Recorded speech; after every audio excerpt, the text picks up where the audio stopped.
Hey guys, welcome back. I am the Duke of Alex, and today we're going to discuss a little bit of a hidden gem, if you will, movie. It's one that I've watched quite a bit in the past, and I'm not sure if I'm going to get it 100% correct or not, but bear with me and then go watch it yourself and you'll enjoy it. It's called Mr. Brooks. It's a serial killer thriller. I put all serial killer movies well within the confines of horror. And I put them within the confines of horror because they horrify you. I mean, think of Seven. A lot of people argue Seven isn't a horror movie. Seven is 100% a horror movie. It just is. It just is. I mean, it just is. So, if you disagree, leave me a comment down below. I would love to have that conversation. But I think that the thing about horror movies is they're meant to horrify you. And Mr. Brooks truly does that. It gives you an insight into an individual who is a serial killer, and he can't help it. He, in fact, shows remorse at times and cries and strongly dislikes what he is doing. And it is very well acted, very well paced, very well played out. We have a surprise individual right in the middle of this film, which is kind of shocking. But to put it into perspective, the movie opens, a man receives an award. The award is because he owns a cardboard box company, and he is getting a Lifetime Achievement Award for being this huge business individual in this world. He has an interaction with his teenage daughter that goes very well. He is a very well-adjusted individual, a family man, if you will. And he tells his wife, she's going to bed. He's like, okay, well, I'm going to stay up late, and I'm going to go, get my head straight and everything, all this excitement and stuff. And she goes, okay. And he goes downstairs. He goes into his office. Then he goes into like a secret extra room. He takes out the black boots, the black pants, the black shirt. He takes out an outfit, and he has multiples of these items. He puts on these items, and then he starts hunting, but he already knows this isn't a hunt for him. He is finishing a previous hunt. He has already found who he is going to see. He knows about them. And he goes to their apartment. He unlocks their door. He uses a special tool he has. And I've gotten to witness somebody using these tools in real life, which I thought was cool because I was taught when I was in when I was back in Alabama, when I was growing up, I got taught by one of my neighbors how to make one of these in case you ever need to, you lock yourself out of your house and you put on the chain, and this is how you get the chain off. And at the time, I thought it was super cool. It wasn't until later I realized he learned to do this in World War II because he was like breaking into like Germans' homes when they invaded Berlin. Like, yeah. And these individuals were like, they would, bar the door and you'd have to kick the door down. No, they just figured out how to you use a wire and you go ahead, you click, click, clack, and you get rid of the,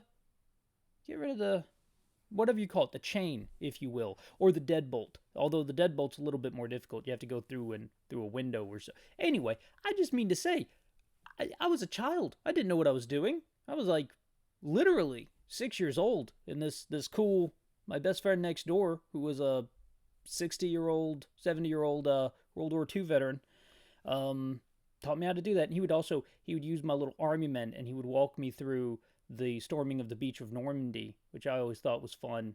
And it wasn't until he passed that his wife told me that it was really beneficial to her to see him speak about this, and she would sit in another room and listen to him discuss things with me. I have no idea why. It wasn't, I don't know. It was really, really interesting.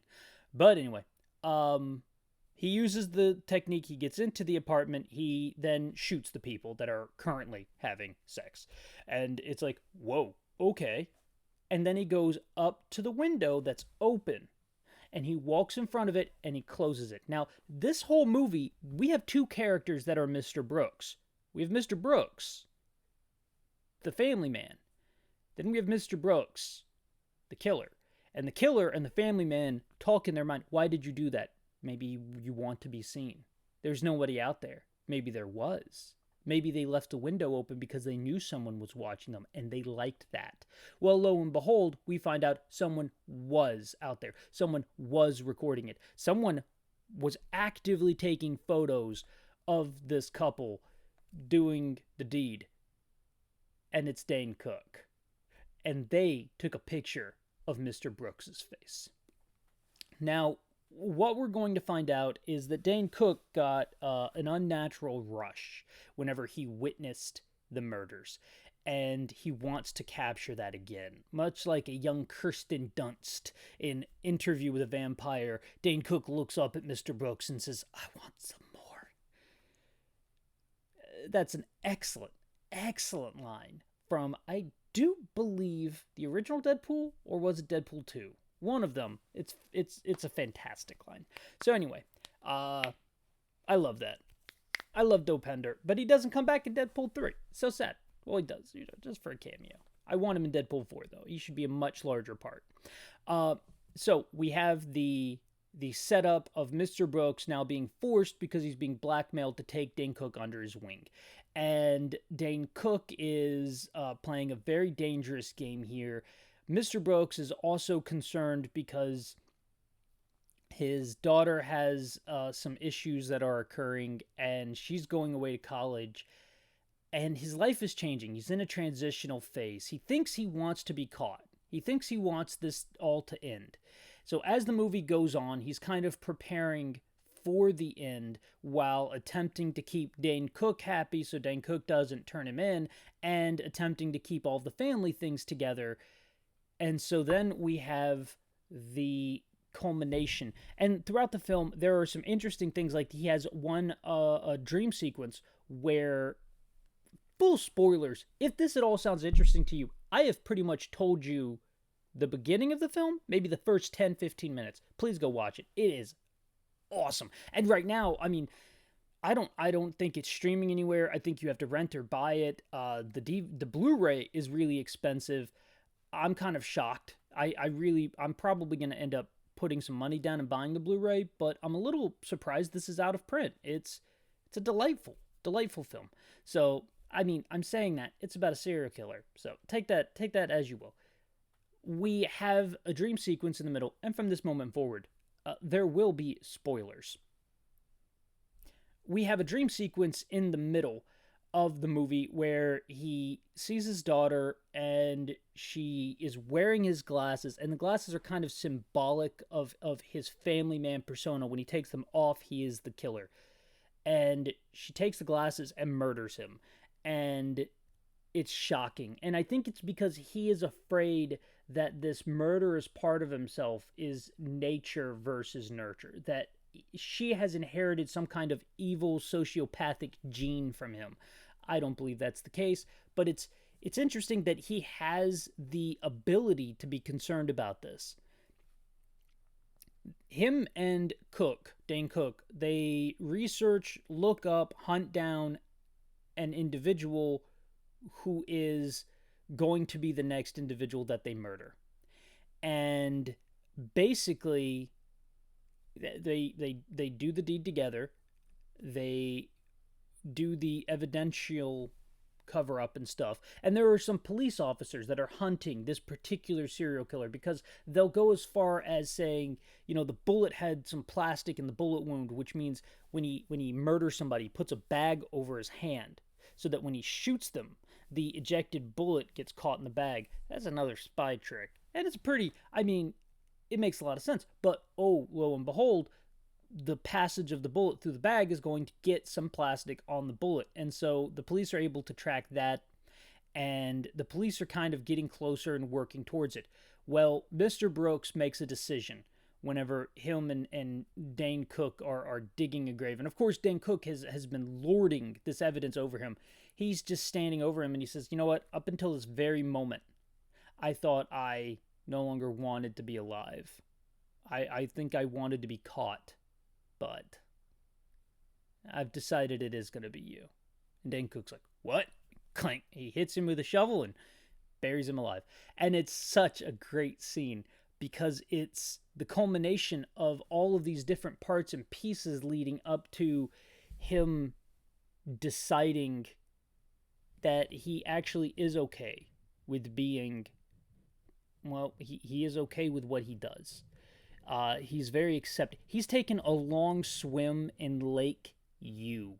and he has come out of that long swim being solidified in some way, whereas before he was a bit splintered, because after he murders the individuals, he goes back to his home and he puts the boots and the pants and the shirt, he puts all the clothes he wears into the incinerator, and then he sits down on the floor completely naked and cries. And he cries, I mean, he bawls. And it is amazing because it's a very well acted scene that shows, if Mr. Brooks is guilty of anything, I think it might be going too hard and making you sympathize too much with a serial killer, because he is a serial. You just killed those people, but you root for him a little bit, and that's what's strange. This is your protagonist. He's a serial killer. You don't want to root for him, but in the end, nothing bad happens to him. He escapes. He gets through it. He survives, and not a lot of people are gonna like that. Dane Cook dies, but Dane Cook, if anything, Dane Cook is a little bit more dangerous because Dane Cook is opportunistic. Well, I say dangerous, but in reality, Dane Cook will get caught. Mr. Brooks won't. That's the dangerous part. So he eliminates Dane Cook and he pins the murders on Dane Cook. And he basically tells him, when they find you, they're going to think you're me. You made it so easy for me because now I can just go out and reinvent myself. I need to mix things up. I need to change my modus operandi. There is another scene where he takes a fake ID, he puts on a mustache, and he goes across the country to confront and possibly, I believe he murders an individual who has wronged his daughter. And it's not something he would normally do because Mr. Brooks wouldn't do that. The killer would. But this guy crossed the line with Mr. Brooks, and Mr. Brooks called on the killer part of himself, a part of himself he doesn't let cross into his family life, a part of himself he doesn't bring forward. Well, this fixed the problem. This solved the problem for his daughter. This fixed everything, and it's really well done. And he did it because he personally wanted to, and then this dark side of him could, and so he did. And the movie ends with him leading a beautiful life, with Dane Cook being the one charged with those murders and never being found because, he was buried alive by Mr. Brooks. And it's a very strange film because a lot of people may not like it for the sole fact that in the end, justice does not occur. In the end, our main character, Mr. Brooks, who comes to understand and almost to a certain degree respect that darker side of himself, goes scot-free and continues. And the question is always left open about his daughter. I would love a second movie. I would love, I know a lot of things you don't want sequels and whatnot, sequel bait. I think if you make a sequel to an obscure, unknown, and almost failed film, because Mr. Brooks, it's out of print now, so obviously the first printing didn't go very well for them. It didn't do very well from everything I can accumulate. I think that if you made a Mr. Brooks 2 and you just called it Miss Brooks, and it was about his daughter is a professional now, I would make his daughter an attorney. And she is a prosecutor who has this just side interest in cold cases, and her father just can't understand it. It's because she's hunting down the serial killer who they now know is not Cook. They know it's somebody else. And Cook was one of his victims. And it's just so amazing. And so she's teaching. I'd make her a professor. She's teaching a college course on it. And she invites her dad in because he's so insightful and he's a businessman. He's at the law school anyway. And anyway, the long and the short of it is he's there for, corporate law things. And it turns out that basically the movie ends with her understanding that he's the killer. And we don't know where she's going to go with that. And then you do the third one where you have her, and I would also put in there a complete side plot where maybe there's a home invasion or an individual who is harassing her much like the individual in the first movie, only this time she takes it upon herself to solve the issue, and she discovers that she has the ability to do this. She has that darker side she's never tapped into, she's never come to terms with. But when she comes to terms with it, she immediately, she goes through the police thing, and Mr. Brooks shows back up. His wife's there, and everybody, and then we see this montage of her taking up some kind of martial art, and really going almost unhealthily into it, and spending her extra time doing it because she needs to overcome that level of fear that has now occurred in her. But it's not fear from the outside world. Somebody says, I know this happened to you. Statistically, she goes, oh no, I'm not scared about what happened to me. Well, then what are you scared about? I'm scared about my reaction to it. I killed that man, and I don't feel bad about it. I feel completely fine with it. More than fine. He came into my life, and I ended it. And everybody tells me that what I did was in self-defense and everything else. I'm afraid it wasn't. And then they just have this shocked moment of silence. And the guy's like, well, I'm glad this is helping you. And it was like, oh, okay, And then she never goes back to that guy again because, like, she said too much. She was too real with him. And that didn't, that little romantic spark maybe never came to fruition. But we now have the serial killer who lets their need drive them, and then we have the daughter of the serial killer, and we establish the best part, which is that it is a genetic link, that there is a violent gene and they have it, but you can harness it for evil, or you can harness it for in a positive way by going to martial arts and pushing yourself and engaging in these activities that are not inherently violent in nature, but a substitute for. And they almost have a discussion at some point where, she kind of talks to her dad about it and asks him if he had ever, and he's like, yes. And she goes, oh, did you ever try this? Did you ever try basketball? Playing basketball down at the rec center? He goes, it's like being a vegetarian and then buying fake cheese, or being a vegan and then buying fake cheese. Why would you want fake cheese? It is always artificial. And she's like, but the alternative is so deplorable. And he just stops. And it becomes apparent that he wants to say something. It's right. Anyway, I'm talking now about a fake movie that doesn't exist. But if you want me to write that script, oh boy, you bet I will. Okay, guys, that's Mr. Brooks. The movie ends with him clonking Cook on the back of the head, burying him alive, and you know what? Living a beautiful life. And that's why the movie probably wasn't super successful. So you'd want to do a trilogy. You'd want to do the second one where you really explore being a woman in modern day society and also being an inheritor of, genetic legacy. And that would be extraordinarily interesting. And then you have the third one where Mr. Brooks is afraid that his law school daughter knows way too much, that his professor daughter is going to expose him, and he doesn't want to lose connection with his grandchildren. He doesn't want to lose all of the things he's built because he's made a decision to live in conundrum with his life, and